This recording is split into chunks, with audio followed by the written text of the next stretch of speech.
So now I'm actually going to be bringing to the stage with me Joanna, Caraballo, Serrano, and Kuan-Ning, Tseng. And actually, they were supposed to be one more person, unfortunately couldn't make it, so I'm going to be working with them and be their moderator.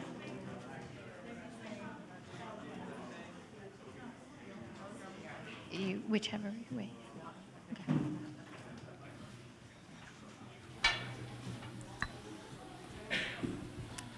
So I'm going to ask a question by show of hand.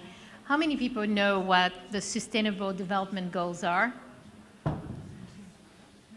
So ladies, it's going to be good to give a little bit of a background on this. And really, this is fascinating, and I'm very interested in learning more about it. So Joanna, would you like to please introduce yourself and tell us a bit more about you? Hello, everyone. Thank you for being here with us, moderating this panel. My name is Joanna. I come from Puerto Rico, but I'm based in Paris. I started working on Web3 a year and a half from now. Last year, I knew about NFTs for Good, and that's what took my attention. I heard about blockchain before, but NFTs for Good, for me, is a way of having impact with this technology. So I heard about NFTs for Good thanks to Doing Good. Doing Good is a platform that works in the social impact space. And now I'm working also with a project based in Colombia. It's called Cryptomurals. Cryptomurals, it's a project that looks to promote street art as a public good. I don't know if you know about public goods, but public goods are things that everybody can use that resolves a thing and that have value, even if you cannot buy it. Everybody can use it. Has the air, the water, and the idea of Cryptomurals is to promote art in distressed communities. So we can create safe spaces, and we can also bring education to these communities. We did a project with Doing Good. And also I'm part of the Gallery DAO. The Gallery DAO is DAO information that works on inclusion. We work with artists from distressed communities as well. We work on inclusion, and we have hackathons for creatives and non-technical people. So that's my background, and yeah, thanks. You're welcome. And Kuan-Ning, it would be lovely to hear about you. Yeah, thank you, and thank you, Joanna. You're doing an amazing job. So hi, everybody. My name is Kuan-Ning. I'm the co-founder of Fund the Planet. And first of all, I want to ask you, have you ever built any treehouse in your life? Cool, okay. Have you ever swim in a river? Great job, okay. That is something I've never experienced in my life. So I'm 28 years old, I'm from Taiwan. And then I consider myself super privileged. You know, I'm digital native, I don't have to go to telephone booth, call my friends, call my dad in Taiwan, for instance. I've never experienced that. But when my dad told me the neighborhood we used to live in there, it's a virgin rainforest. We have rainforests in Taiwan, do you believe that? Taiwan is so modern. It's like Beijing, like Shanghai, those kind of first-tier country, those first-tier cities. I've never experienced that. And I wonder why, because it's only 28 years between my dad and me. Just almost 3 decades, and then ecosystems are collapsing. And then which turned me into doing studies and then I do R&D about why everybody's not acting out your environmental awareness. How about my environmental awareness? Everybody knows plastic is bad, right? Yeah, and then everybody knows that maybe we should consume less meat. But what kind of things stop you from contributing? Why is it so hard to give out your money to the organization, to the governments that tax you to say, okay, we are going to contribute? Why? Because it's not comfortable, right? I mean, you give money to somebody else, you don't know who they are, you don't even know what they're doing. That is why NFT can take a place. So to prevent ecosystem from collapsing anymore, there is one really endangered ecosystem in the world, which is Amazon rainforest. It's already deforested 17%. Only 5% more. We live in Europe, we have such a privileged life. We might also have really critical conditions, such as storm in the winter. How many of you have children? 2. Great job, great job. Your kid will be a part of the solution. Keep that in mind. And you need to act right now. So what we are doing is we acquire endangered Amazon rainforest, we buy it. And then we tokenize it into NFT. In this way, every company can prove your transparency, contribute to the SDG goal, which we will talk about this in a second. And it's transparent. Everything is on a database, CO2 sequestration, carbon storage. I believe some of you are looking for the solution, right? Otherwise, we won't see it over here. So that's what we are doing. With selling the token, you refinance the land. You save a piece of Amazon rainforest. I believe you don't feel motivated to shop carbon credits, right? Ooh, so fun. Due diligence, years. No, it's not fun at all. Yeah, just own the impact. You can show your children, hey, I bought an NFT. And then you go to sell that, you go to Google Map, you see that. That is how tangible NFT can make you feel your impact. And that is what we're doing. Yeah, thank you. You're welcome. So from what I'm getting is that you are dealing with SDG, which has to do with land and the earth, really, land and the sea, and you're looking at really education and empowerment. One of the things I like to say is that blockchain technology is actually around the SDGs and 17 and really creating impact for all of us to be able to collaborate together. And I would love to hear a little bit more about how you're going about collaborating with the communities which are impacted, and how are you, because this is about good, so obviously there's a giving back sort of aspect to it. So what are you doing to get that? Well, I can start talking about crypto murals. Our project is a proof of concept that we did in DevCon Bogota. We work directly with the Ethereum Foundation.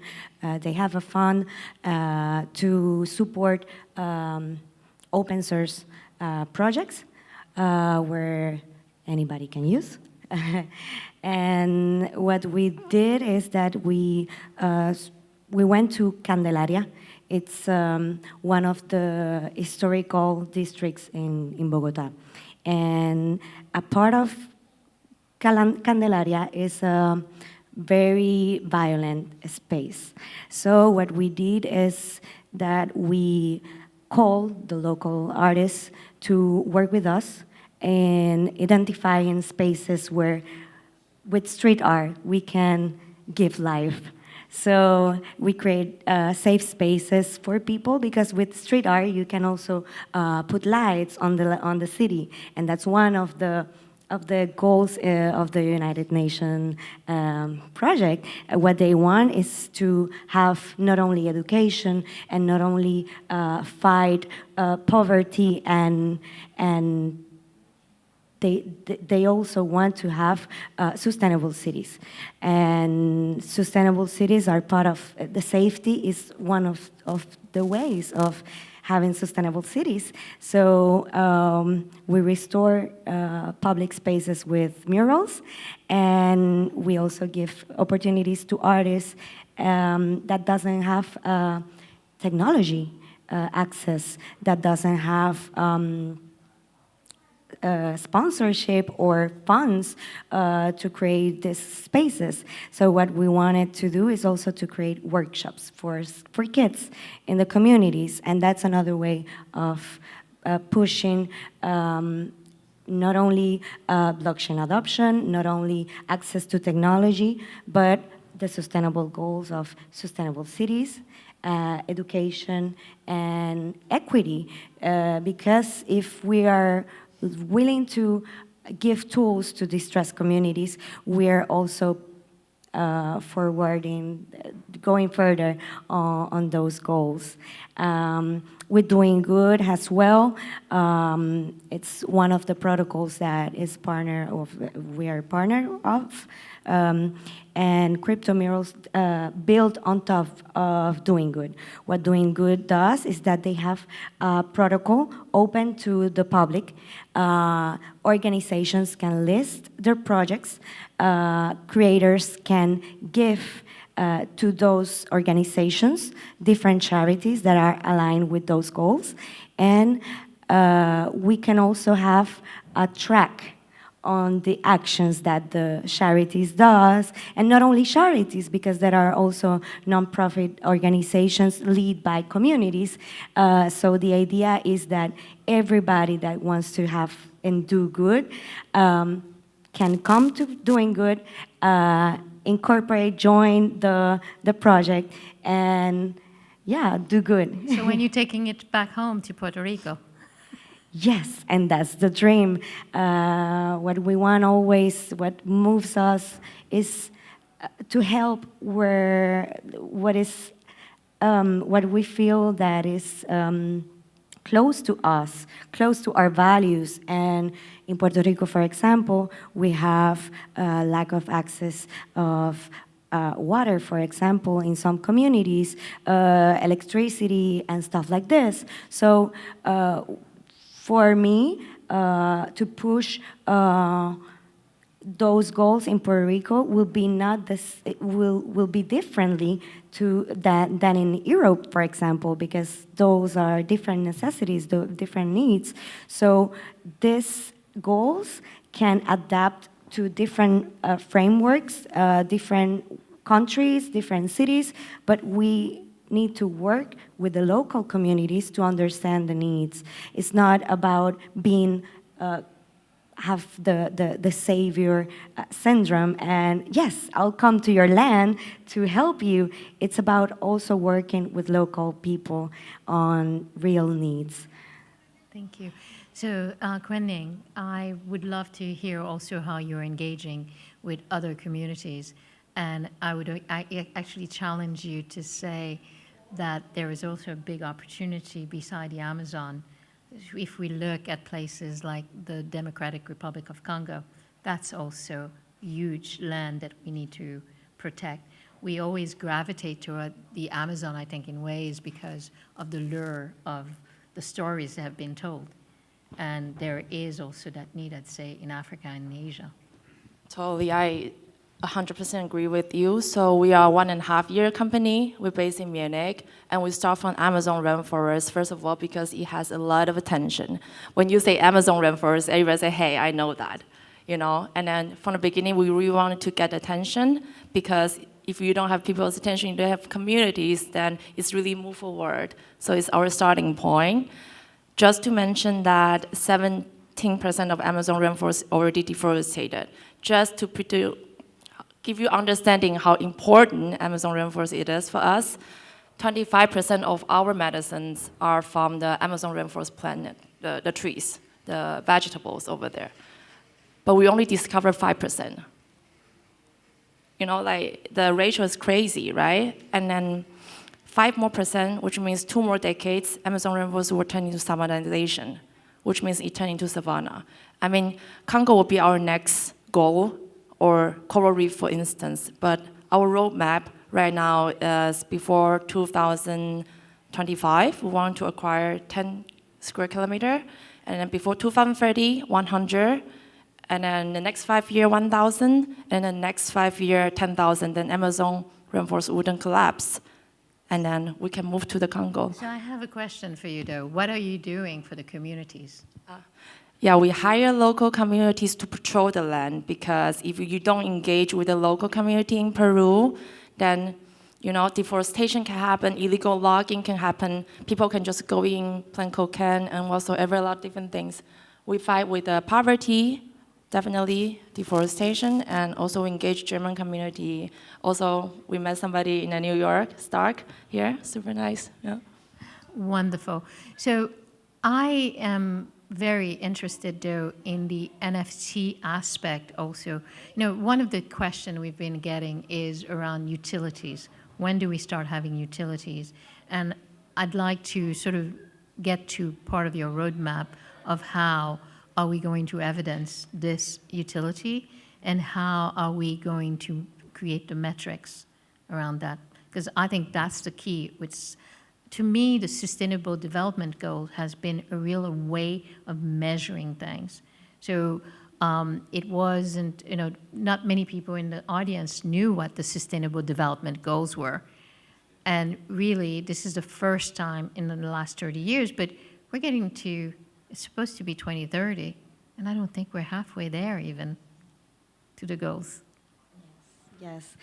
And that's why it's so important to use these new technologies to leverage not only technology, but community power.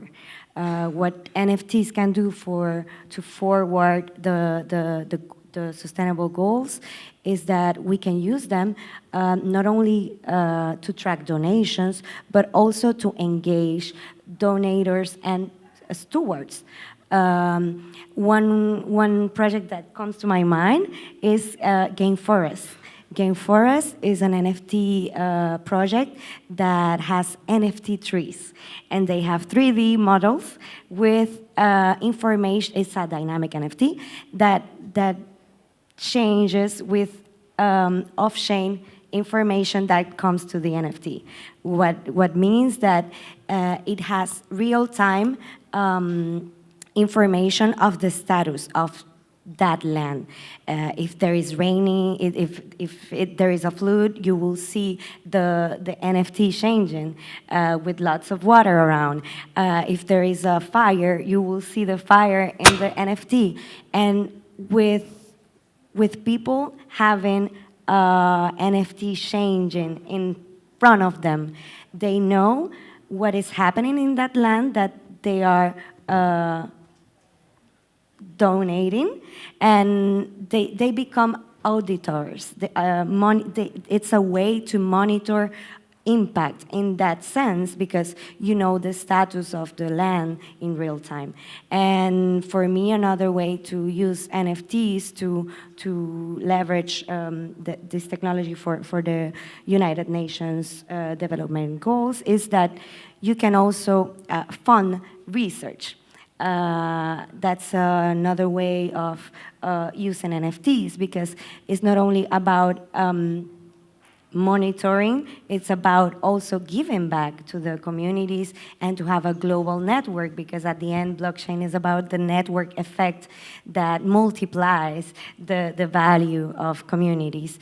Also, I think that what Gainforest is doing is that they have an alternative streaming, like you were saying before, and instead of having people exploding the lands, they become stewards and patrols. So that's another way of using NFTs. You create alternative streaming incomes for communities. You use the funds for research, and also you can monitor the impact in real time.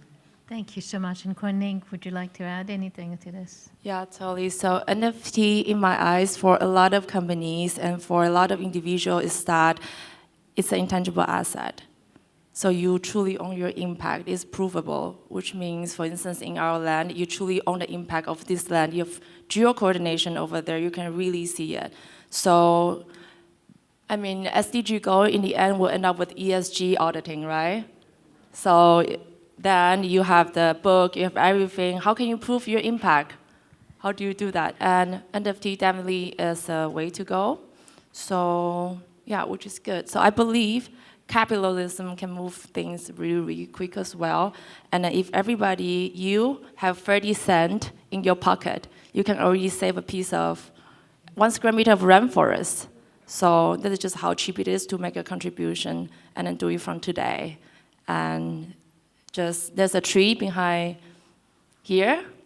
Where's my tree? Your trees disappeared? Yeah, so if you take a picture with the tree, you get an NFT for 1 square meter of rainforest for spreading the word about, you stand for our future generation. Yeah, that's it, and fund the planet. No, that's absolutely wonderful. And I actually encourage you guys also, there's a new project coming out, which will be announced in December, which is with Project Everyone. And they are looking to issue endangered species. So very much, this whole idea of how to create awareness. And I think in a way, it's almost gamifying and creating impact. And I'm really looking forward to seeing how you progress. And I wish you really all the best that there is in the world. And I wanted to know if, in the last couple of minutes, if you have anything you would like to add. Yeah, I will add that tracking impact is important. What we do with the money is important, and what the communities are doing and what we are doing with NFTs should be aligned with the community values as well. Creators are willing to help communities and to drive change, but it's up to us to use this technology for good. Wonderful. For me, it's just no matter what you want to do, no matter if you want to do anything with us, if you have environmental consciousness, acting today, acting by yourself from today, and then that's the most important thing. We will be here together. Yeah. So join me in wishing these ladies the best and support them. Take a picture with the tree and save a bit of the rainforest, and make sure that not too many individuals are saying they're 28 and they haven't been in a tree house or swimming in a lake. Let's get you there. Thank you so much.